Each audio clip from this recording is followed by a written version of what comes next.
Assalamualaikum warahmatullahi wabarakatuh. Innal hamdalillah nahmaduhu wa nasta'inuhu wa nastaghfiruh wa na'udzu billahi min shururi anfusina wa min sayyiati a'malina.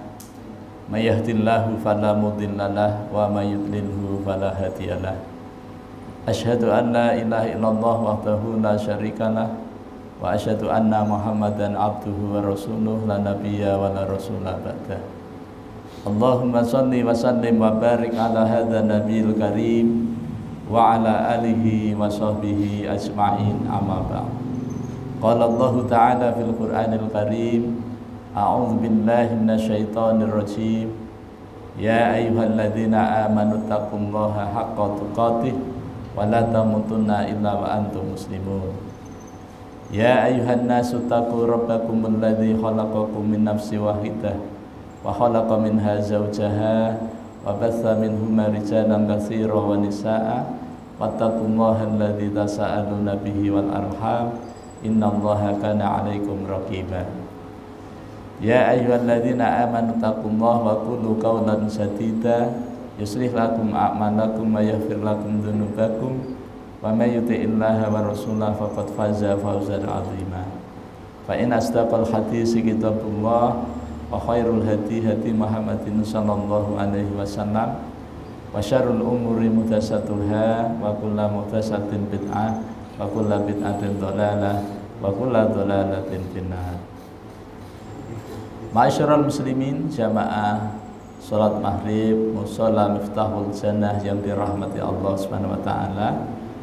Adik-adik yang Allah muliakan, mari kita kembali bersyukur kepada Allah Subhanahu wa taala biqouli alhamdulillah wa syukrulillah atas limpahan rahmat dan nikmatnya kepada kita, terutama nikmat hidayah berupa iman dan Islam, nikmat kesehatan, nikmat panjang umur, nikmat waktu luang yang Allah berikan kepada kita, sehingga dengan nikmat itu kita dapat melaksanakan sebagian dari perintahnya, yakni melaksanakan sholat fardu maghrib secara berjamaah di tempat yang kita cintai ini.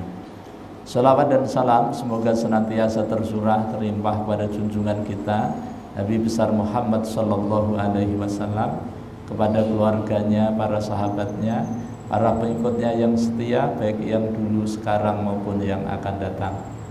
Mudah-mudahan kita semua yang hadir di majelis yang mulia ini dicatat oleh Allah Subhanahu wa taala sebagai hamba-hamba Allah yang taat, yang takwa, calon-calon penerima syafaat yang agung dari baginda Nabi sallallahu alaihi wasallam atas izin Allah Subhanahu wa taala kelak pada hari kiamat. Amin ya rabbal alamin.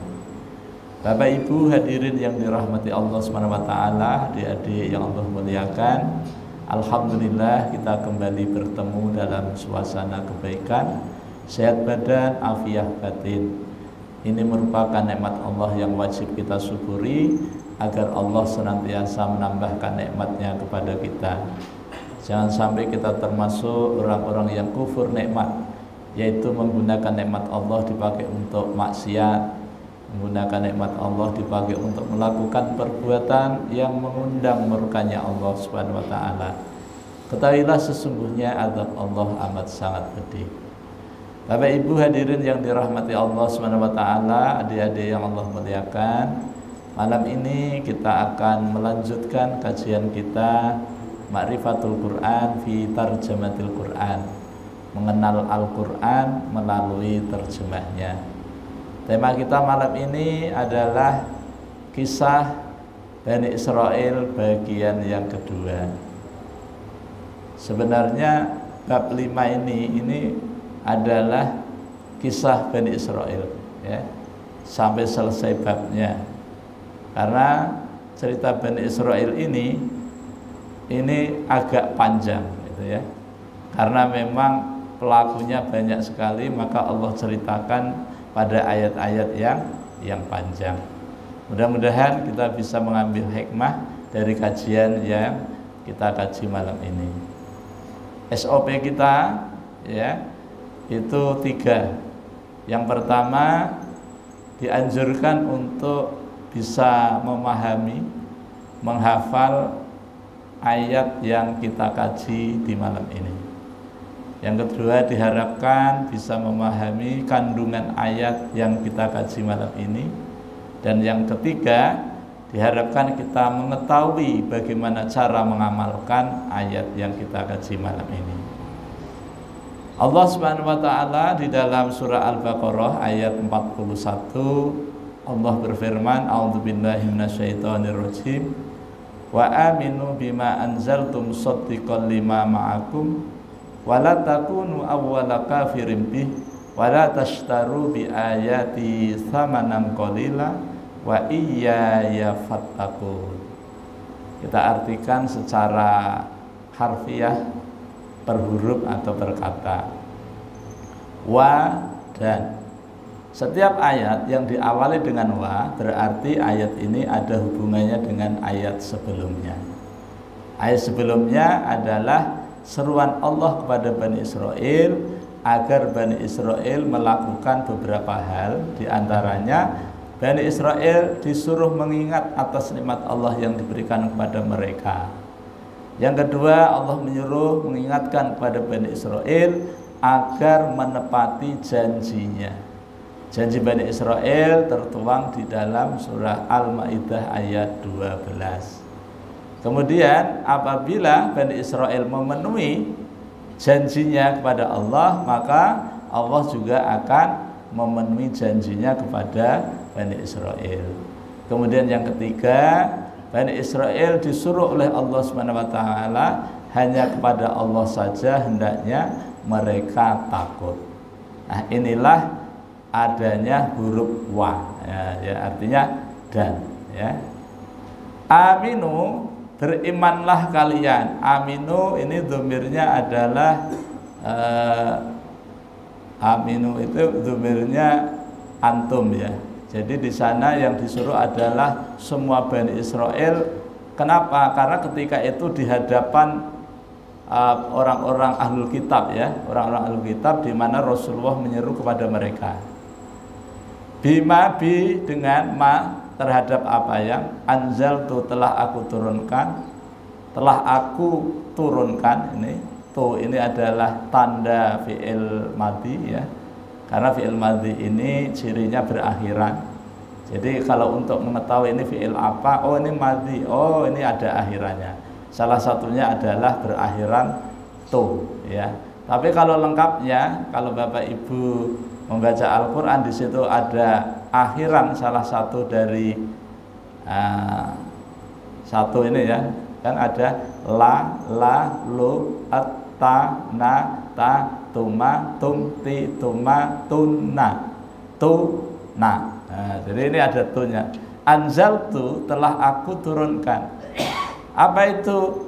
Al-Quran, sebuah kitab di mana yang Allah SWT turunkan khusus kepada Rasulullah SAW. Musaddiqan, yang membenarkan, ma'akum, apa yang ada pada kalian. Jadi Al-Quran yang diminta agar diimani oleh Bani Israel itu adalah kitab yang diturunkan kepada Rasulullah yang membenarkan Taurat dan Injil. Jadi ajaran Taurat dan ajaran yang ada pada Injil itu dibenarkan oleh Al-Quran selama ajarannya tidak menyimpang. Ketika sudah menyimpang, sudah dibelokkan, maka Al-Quran yang membenarkan. Karena semua ajaran di dalam kitab suci, apakah itu suhuf yang diberikan kepada Ibrahim, kepada Musa, apakah Taurat, apakah Injil, apakah Zabur, itu semua mengajarkan tentang kalimat tauhid. Jadi kalau ada kitab yang dianggap suci, kemudian kok ajarannya menyimpang dari nilai-nilai ketauhidan, maka kitab suci itu bisa diragukan. Ukurannya adalah Al-Quran, karena Al-Quran ini adalah sebagai tolak ukur. Apakah ajaran sebelumnya ini baik atau tidak, benar atau tidak, ini tergantung Al-Quran. Kita bisa mengetahui Ibrahim ini orang Yahudi atau bukan. Kita bisa mengetahui Ibrahim ini orang Nasrani bukan. Sementara orang Yahudi mengeklaim bahwa Ibrahim itu orang Yahudi. Orang Nasrani juga mengeklaim Ibrahim itu orang Nasrani. Tapi ketika Al-Quran memberitahu kepada manusia, maka jadinya jadi jelas bahwa Ibrahim adalah bukan orang Yahudi, juga bukan orang Nasrani. Kenapa? Karena Ibrahim sudah ada dulu sebelum Musa. Sementara Yahudi ini adalah generasi ketika Musa diutus oleh Allah kepada Bani Israel. Ini Al-Quran. Misalnya ada orang mengatakan bahwa Tuhan itu lebih dari 10, supaya banyak kan. Dulu Tuhan itu kan banyak, yang disembah oleh orang-orang kafir, orang musyrik Mekah di sekitar Baitullah itu kan 360-an berhala. Mereka sembah, permintaannya masing-masing sesuai dengan kepentingan. Tapi setelah Islam datang, Fathul Mekah terlaksana, maka semua berhala yang ada di sekitar Baitullah disapu bersih. Sampai sekarang sudah tidak ada berhala lagi. Berhalanya nempel pada diri manusia itu sendiri. Apa itu? Hawa nafsu. Jadi hawa nafsu yang ada pada diri manusia itu adalah menjadi berhala. Kenapa? Karena banyak manusia yang menjadikan hawa nafsunya sebagai sembahan. Karena memperturutkan. Barang siapa yang memperturutkan hawa nafsu, berarti memperturutkan itu sama dengan menjadikan hawa nafsu sebagai sembahan, sebagai Tuhan. Nah, alhamdulillah dengan adanya Al-Quran diturunkan kepada Rasulullah, kemudian Rasulullah menyampaikan kepada umatnya, maka nilai-nilai ajaran-ajaran agama yang ada pada waktu itu maka menjadi sempurna. Makanya Allah Subhanahu wa taala menyeru kepada manusia pada ayat ini adalah kepada Bani Israel. Ini Al-Quran adalah sebagai pembenar. Jadi apa yang ada pada mereka itu benar atau tidak, ukurannya di dalam Al-Quran. Musaddiqan lima ma'akum. Ini yang pertama. Yang kedua, wala takunu, dan janganlah takunu kalian menjadi awala yang pertama kafirin yang ingkar, kafir bihi dengannya. Jadi Rasulullah menyampaikan kepada Bani Israel dari kalangan ahlul kitab yang ada di Madinah ketika itu, agar mereka tidak menjadi manusia yang kafir yang pertama. Kok bisa? Padahal manusia yang kafir yang pertama itu adalah orang-orang yang ada di Mekah, orang-orang musyrik yang ada di Mekah. Sementara Rasulullah SAW hijrah ke Madinah dan surah Al-Baqarah ini diturunkan di Madinah. Nah, kenapa? Karena orang-orang Mekah ketika diturunkan Al-Quran kepada mereka, mereka kafir, ingkar, wajar. Karena mereka belum pernah menerima kitab. Mereka belum pernah menerima kitab sebagaimana orang-orang ahlul kitab. Tapi ketika orang Yahudi di Madinah ketika itu, mereka sudah berpegang Taurat, mereka sudah berpegang Injil. Dan di dalam Taurat dan Injil diterangkan bahwa akan datang seorang nabi terakhir namanya Ahmad. Nah, kalau di dalam Al-Quran keterangan ini ada di dalam surah As-Saff ayat 5 ya. Di sana dijelaskan bahwa namanya ismuhu Ahmad. Nah, jadi di sana diterangkan. Makanya orang Yahudi dan orang Nasrani itu berbondong-bondong, ada yang ke Mekah, ada yang ke Yasrib untuk menunggu datangnya nabi terakhir itu. Karena sudah dijelaskan di dalam Taurat, Injil yang masih betul, yang masih benar. Karena ada Taurat dan Injil yang sudah dihapus. Berita kedatangan nabi terakhir itu dihapus. Sehingga para pengikut Taurat dan Injil itu kata-kata nabi terakhir itu nggak ada. Nama Ahmad, Muhammad itu nggak ada lagi. Nah, ini berarti sudah tidak orisinil lagi, dan itu yang ngasih tahu Al-Quran. Di mana? Nanti pada surah Al-Baqarah ayat 79. Nah, itu. Bapak Ibu hadirin yang dirahmati Allah Subhanahu wa taala, adik-adik yang Allah muliakan. Nah, kemudian yang selanjutnya, yang ketiga, ini larangannya ada dua, perintahnya ada dua. Yang ketiga, wala tastaru bi ayati samanan qalila. Wadanlah janganlah tastaru kalian menjual. Tastaru menjual atau membeli ya. Bi ayati dengan ayat-ayatku, samanang dengan harga qalilan yang sedikit. Samanun ini kalau di bahasa Arab ini artinya seperdelapan. Seperdelapan itu lebih kecil dibandingkan sepertujuh. Nah, jadi kalau ada samanang qalila itu adalah harga yang sedikit, harga yang murah, ya. Kemudian yang keempat adalah wa iyaya fattakun, dan hanya kepadaku sajalah hendaknya kalian wahai Bani Israel dari kalangan ahlul kitab bertakwa kepadaku saja. Iyaya ini adalah dhamir, ya. Kalau di tamyiz itu kolom nomor 26 yang artinya hanya kepadaku saja. Iyaya. Jadi ada iyahu, ada iyahuma, ada iyahum, iyaha, iyahuma, iyahuna, iyaka, iyakuma, iyakum, iyaki, iyakuma, iyakuna, iyaya, iyana. Jadi di sini ada iyaya. Wa iyaya fattakun, dan hendaknya hanya kepada saja aku saja, kata Allah, kalian bertakwa. Nah, dalam satu ayat ini ada dua perintah dan ada dua larangan. Dua perintah, yang pertama agar Bani Israel dari kalangan ahlu kitab suruh beriman kepada Al-Quran yang diturunkan kepada Rasulullah. Kenapa? Karena ini adalah nagih janji. Karena janji Bani Israel kepada Allah melalui nabinya, yaitu Nabi Musa. Setelah Nabi Musa mengatakan, sepeninggal aku nanti akan ada nabi namanya ini. Kemudian nanti Nabi Isa juga mengatakan, sepeninggal aku nanti akan ada nabi terakhir namanya ini. Makanya orang-orang yang beriman dari kalangan ahlul kitab itu sangat antusias menjaga kedatangan nabi itu. Tapi begitu nabinya datang, apa yang mereka jaga, ternyata bukan dari Bani Israel, bukan dari suku kita, gitu kan. Akhirnya karena hatinya itu dengki, ya, iri, dengki, maka akhirnya mereka tidak mau beriman. Mereka tidak mau menepati apa yang dijanjikan mereka kepada nabi mereka. Janji mereka kepada Allah mereka ingkari. Nah, kalau mereka mengingkari, maka Allah juga tidak akan memberikan balasan terhadap apa yang sudah disepakati, karena mereka melanggar. Nah itu.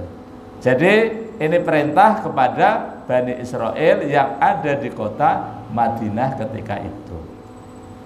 Dan Rasulullah sudah menyampaikan, ya, karena Rasulullah ini adalah manusia pilihan, paling pemberani, ya. Kalau kira-kira kita yang diangkat oleh Allah menjadi nabi, insya Allah nggak berani kok menyampaikan ayat seperti ini di hadapan orangnya. Kita ini menyampaikan ayat seperti ini aja orang Bani Israel, mana Bani Israel yang nggak ada. Ini di hadapan orang Islam semua, sudah beriman semuanya, ya kan. Nah, karena nggak ada Bani Israelnya, melalui media ini saya serukan kepada kalian wahai Bani Israel dari kalangan ahlul kitab, orang Yahudi dan Nasrani yang mengaku Allah itu adalah Tuhan.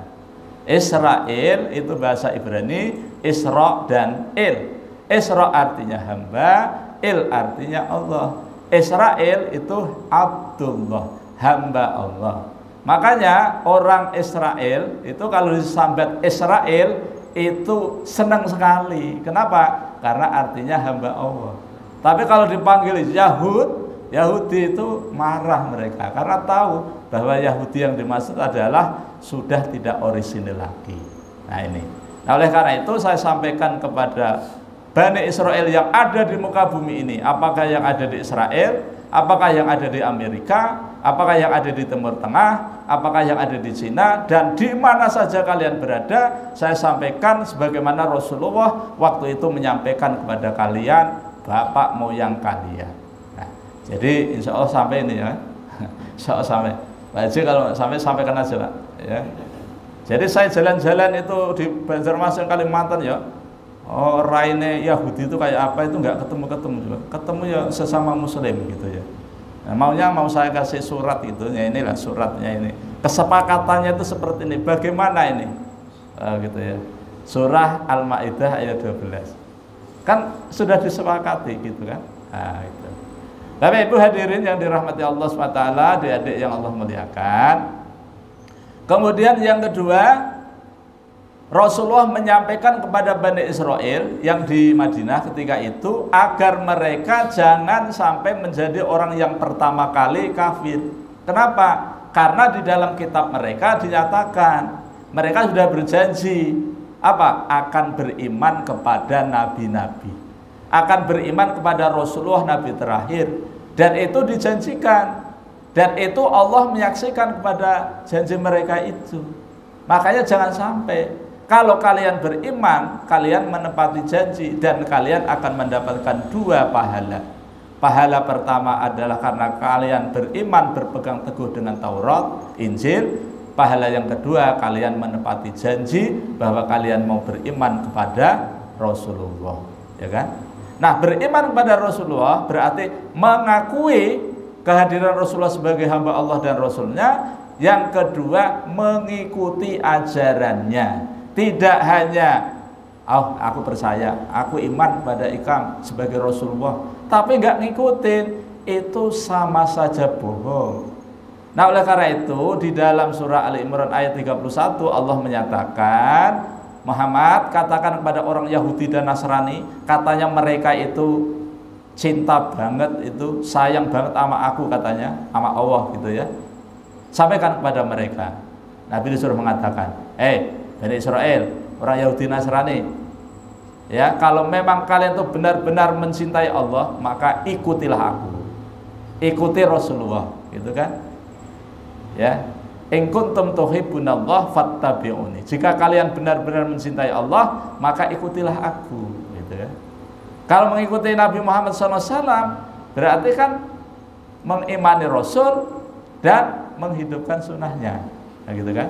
Nah, yuhibbukumullah, maka Allah akan mencintai mereka. Tidak hanya yuhibbukumullah, wa yaghfir lakum dzunubakum, dan Allah akan mengampuni dosa dan kesalahan kalian wahai bangsa Bani Israel dari kalangan Yahudi dan Nasrani, gitu kan? Nah, wallahu ghafurur rahim, dan Allah Maha Pengampun lagi Maha Penyayang. Nah, ini larangan. Setiap larangan itu apabila dilanggar itu akan ada konsekuensinya.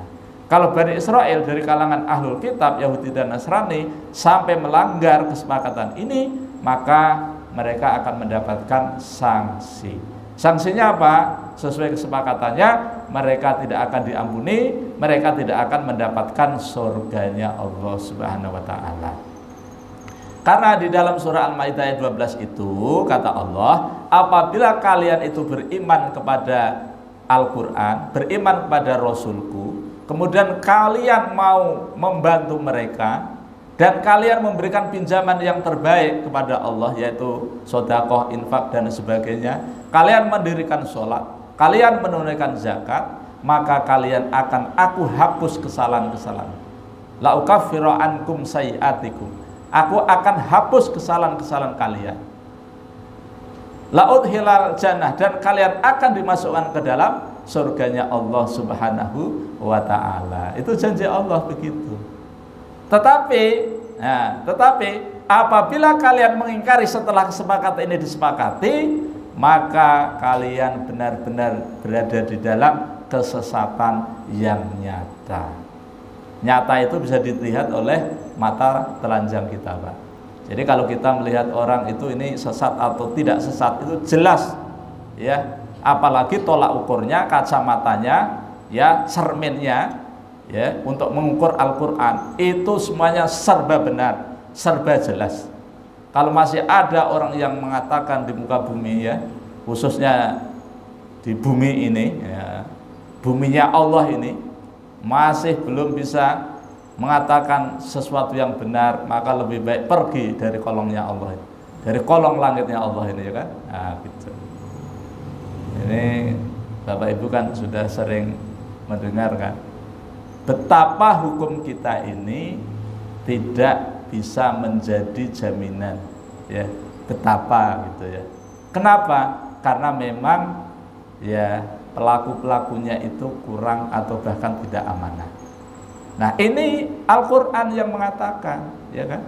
Nah, oleh karena itu orang-orang yang diseru oleh Al-Quran ini mestinya mau, mestinya Tapi kalau nggak mau ya sudah, risiko tanggung sendiri gitu ya. Nah kemudian yang kedua larangannya adalah wala tastaru bi ayati tsamanan qalila. Allah menyeru kepada Bani Israel dari kalangan ahlul kitab agar kalian itu jangan membeli sesuatu yang nilainya rendah dengan ayat-ayatku, dengan ayat-ayat Allah. Jadi maksudnya begini, di sini kan artinya jangan menjual ayat-ayatku dengan harga yang murah, begitu kan? Tapi ini ditafsirkan, jangan kamu itu membeli sesuatu yang murah. Apa itu? Sesuatu yang murah adalah dunia. Dunia itu isinya adalah wanita, harta, tahta, kemudian yang tata lainnya itu, ya, kereta, kuota, dan lain sebagainya. Ini isi dunia. Nah, kebanyakan orang itu yang dibeli adalah 4 ini. Kepentingan manusia melakukan segala macam cara dilakukan untuk mendapatkan dunia ini. Nah, orang kalau sudah seperti itu diingatkan oleh Al-Quran, hei manusia, janganlah berlebihan, janganlah melampaui batas. Ini loh batasan-batasan jalan itu sudah jelas. Ini boleh lakukan, ini dilarang tinggalkan. Tapi kenapa sesuatu yang diperintahkan tidak dilakukan, sesuatu yang dilarang malah dikerjakan? Ini melampaui batas. Nah, ada manusia yang tujuannya itu untuk mendapatkan dunia. Padahal dunia itu di mata Allah ini, kalau sekiranya ada nilainya ya dunia ini, maka tidak lebih dari 1 sayap nyamuk. Nyamuk itu sayapnya ada 2. Ya, kalau toh dunia ini ada nilainya, ada keutamaannya, maka keutamaan itu hanya seberat suwiwi itu sayap ya, sayap nyamuk itu kan. Nah, tapi karena sudah mata hatinya sudah tidak bisa melihat, tidak mampu mencerna kebenaran itu, sehingga mereka melakukan apa saja yang penting dapat. Makanya di dalam surah Al-Baqarah ayat 26 dulu ya, kita pernah menyampaikan bahwa Allah tidak malu membuat perumpamaan semacam nyamuk. Nah, Allah menciptakan nyamuk ini untuk memberi contoh kepada kita. Allah menggambarkan orang-orang munafik, orang-orang yang jatuh cinta banget terhadap dunia ini digambarkan dengan nyamuk itu. Kenapa? Karena nyamuk itu usianya cuma 24 jam ya. Ini kalau kenyang. Jadi nyamuk itu Bapak Ibu sekalian, misalnya menggigit kita gitu ya, darahnya sampai merah, nggak usah dibunuh, nggak usah, itu mati sendiri, nggak usah dicabut nyawanya, mati sendiri. Wong jalan aja sudah nggak bisa kok, ya, nggak bisa lagi. Kenapa? Karena kekenyangan. Orang-orang munafik yang jatuh cinta banget terhadap dunia itu nggak akan lama juga, paling seumur dunia ini 60-70 tahun. Kalau jabatan 1, 2, 3 periode sudah, ya paling banyak 5 periode lah ya, paling banyak. Dan itu melanggar konstitusi kalau begitu itu, ya kan? Nah, tapi itulah yang diinginkan oleh orang-orang dari bangsa munafik itu seperti itu. Bapak Ibu hadirin yang dirahmati Allah Subhanahu wa taala, adik-adik yang Allah muliakan, ketika Al-Qur'an, ayat-ayat Allah ini dijadikan alat untuk mendapatkan dunia, ini dilarang. Apakah ingin mendapatkan wanita, misalnya kita sudah mengucapkan 2 kalimat syahadat, kemudian ada wanita cantik dari kalangan non-muslim, dengan syarat aku boleh kau nikahi dengan catatan kamu masuk agamaku, akhirnya pindah. Itu menjual ayat itu. Kenapa? Mengorbankan akhirat untuk mendapatkan dunia yang hanya sementara. Kemudian ada juga orang kelaparan, padahal dia muslim, kelaparan ini, maka kemudian ada orang bawa supermi 1 dus. Dengan supermi itu maka Islamnya melayang, agamanya pindah. Cuma segitunya. Nah, makanya dai-dai ini penting untuk menyampaikan hal-hal yang seperti ini. Dan mereka itu amat sangat sabar, ya. Ya, jadi kalau menyebarkan murtad supaya orang Islam itu murtad itu ya, itu sabar sekali ya. Kerjanya 24 jam. Ya, nggak pakai istirahat. Padahal tidak ada harapan. Wong masa depannya suram kok. Di Al-Qur'an itu sudah dikatakan orang-orang kafir, orang kafir itu Bapak Ibu, itu ada selain Islam, selain mukmin itu kafir, Pak. Kalau di Quran ya. Adapun orang mengatakan non itu terserah orang ahli bahasa. Tapi Al-Qur'an mengatakan selain orang yang beriman itu kafir. Kalau nggak kafir, ya munafik. Tapi munafik itu kan masuk orang yang beriman. Hanya mereka menodai keimanannya. Nah jadi, terus kan ada orang fasik. Fasik itu bukan paham. Itu apa? Itu penyakit jiwa. Jadi orang yang punya penyakit jiwa ini suka melanggar aturan. Jadi kalau Bapak Ibu ada orang melanggar aturan ini dari sakit Pak Haji, sakit jiwa. Ya, itu perlu dibawa ke rumah sakit Sambang Lihum. Ya, gitu ya. Nah, itu. Tapi alhamdulillah kalau di Banjarmasin itu nggak ada yang sakit. Ya. Ini di Banjarnegara sana yang banyak itu ya. Nah. Kemudian ada lagi orang yang menjual ayat-ayat Allah hanya untuk mendapatkan harta. Apa itu? Membuat undang-undang yang undang-undang itu melanggar norma agama. Ya. Di dalam Al-Qur'an dikatakan berzina itu haram. Mendekati zina juga haram. Berjudi itu haram. Melakukannya juga haram. Pendukungnya juga dapat akibat dosa. Tetapi ada seorang yang ahli agama, mereka berani mengatakan bahwa dalam bentuk disertasi ya dulu itu ya, bahwa hubungan suami istri di luar pernikahan itu boleh-boleh saja.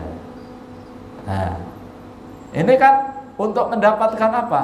Dunia, ya kan? Ini dilarang, ya kan? Nah, kemudian yang keempat ya perintahnya adalah wa iyaya fatakun, dan hanya kepadaku sajalah hendaknya kalian bertakwa. Takwa yang akar katanya waqoya, yang artinya melindungi, menjaga, itu artinya kalau kita itu menyerahkan peningkatan kualitas takwa kita hendaknya hanya kepada Allah. Karena ada orang yang melaksanakan nilai-nilai ketakwaan, mereka akan mendapatkan perhatian selain daripada Allah, supaya dipandang oleh orang lain, sehingga dengan ketakwaan yang mereka tampakkan itu membuat perhatian bagi orang lain, sehingga mereka menjadi orang terdekatnya. Ya begitu. Makanya ini diwanti-wanti di dalam Al-Quran, hanya kepadaku sajalah hendaknya kalian itu bertakwa. Ini ayat dihitab untuk orang ahlul kitab. Tapi karena ini ayat ada di dalam Al-Quran, berarti Al-Quran juga merupakan hidayah, petunjuk bagi kita, maka ini juga mengenai kita. Ya. Jadi kita sebagai orang yang muslim, orang yang mukmin, itu hendaknya juga jangan sampai iman kita itu keliru gitu ya. Hendaknya iman kita itu jangan sampai kecampuran dengan nilai-nilai kesyirikan. Nah, kalau iman kita itu betul seperti dalam surah apa itu? Surah Ali Imran ya. Ali Imran ayat 86 itu. Nah, Ali Imran apa Al-An'am ya? Nah, nanti dibuka aja lah di Al-Quran ya. Pokoknya ayatnya 86. Itu Allah menyatakan bahwa orang yang beriman dan tidak melumuri keimanannya itu dengan kesyirikan, maka Allah akan berikan jaminan keamanan. Nah, oleh karena itu, kalau kita ini percaya, beriman kepada Allah, hendaknya tidak dicampuri dengan sesuatu yang bisa membatalkan. Nah ini, Bapak Ibu hadirin yang dirahmati Allah Subhanahu wa Ta'ala, sedikit kita kembali ke masa lalu ya, yang dialami oleh Rasulullah Shallallahu Alaihi Wasallam. Nah, Bapak Ibu bisa membayangkan ya, ketika Rasulullah itu berdakwah, berjuang, berjihad, menyampaikan kalimat ini, kebenaran ini, Rasulullah itu dicaci maki, dihina, diremehkan, disambati, disambati itu maksudnya bahasa Banjar, dikata-katain. Nah, bahwa Muhammad yang kamu sampaikan itu adalah bukan dari Tuhanmu, itu bikinan ikam aja, itu bikinan kamu aja, saya tidak percaya. Satu. Yang kedua, Muhammad yang kamu sampaikan kepada kami ini adalah dongeng orang-orang masa lalu saja. Yang ketiga, Muhammad, apa yang kalian sampaikan itu adalah mimpi burukmu saja, kamu itu gila, dan lain sebagainya lah begitu ya. Maka kemudian Rasulullah tidak pernah membalas sedikit pun atas hinaan mereka kepada Rasulullah ya. Tapi Allah Subhanahu wa taala yang membelanya.